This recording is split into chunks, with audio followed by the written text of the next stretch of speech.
जागृती शुगरच्या 7,21,001 साखरपोत्याचे पूजन माजी मंत्री दिलीपराव देशमुख यांच्या हस्ते वलांडीपासून जवळ असलेल्या तळेगाव भो येथे कार्यरत असलेल्या जागृती शुगर अँड अलाइंड इंडस्ट्रीज या खाजगी साखर कारखान्याने अल्पावधीतच मोठी प्रगती साधत परिसरातील शेतकऱ्यांचा विश्वास संपादन केला आहे। देवणी तालुक्यातील वलांडीसह आजूबाजूच्या भागात हरित पट्टा निर्माण होऊन ऊसाच्या उत्पादनात लक्षणीय वाढ झाली।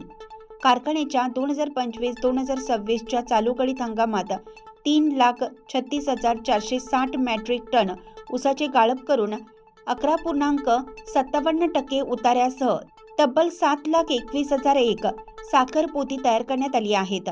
तसेच 1,06,84,800 युनिट वीज निर्मिती करून ती निर्यात करण्यात आली आहे।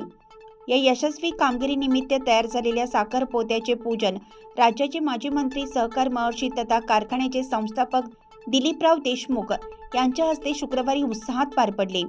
यावेळी जागृती शुगरचे उपाध्यक्ष लक्ष्मणराव मोरे, वलांडीचे माजी सरपंच राम भंडारे, धनाजी कोटे, जनरल मॅनेजर गणेश येवले, मुख्य शेती अधिकारी रामानंद कदम, मुख्य अभियंता अतुल दरेकर, आसवनी प्रमुख विलास पाटील, फायनान्स अधिकारी A.V. सूर्यवंशी, उपमुख्य अभियंता अक्षय सूर्यवंशी, ऊस पुरवठा अधिकारी लक्ष्मण बिरादार, चीफ अकाउंटंट सर्जेराव पाटील यांच्यासह विविध खात्याचे अधिकारी व कर्मचारी मोठ्या संख्येने उपस्थित होते।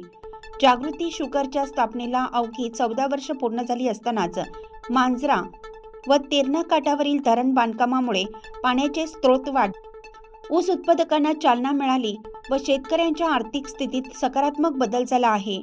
जागृती शुगर आज देवणी तालुक्यातील शेतकऱ्यांचा खरा आधारस्तंभ बनली आहे। विस्तार न्यूज महाराष्ट्रासाठी संपादक अजित सौदागर। चालू घडामोडी पाहण्यासाठी विस्तार न्यूज पाहत राहा। धन्यवाद।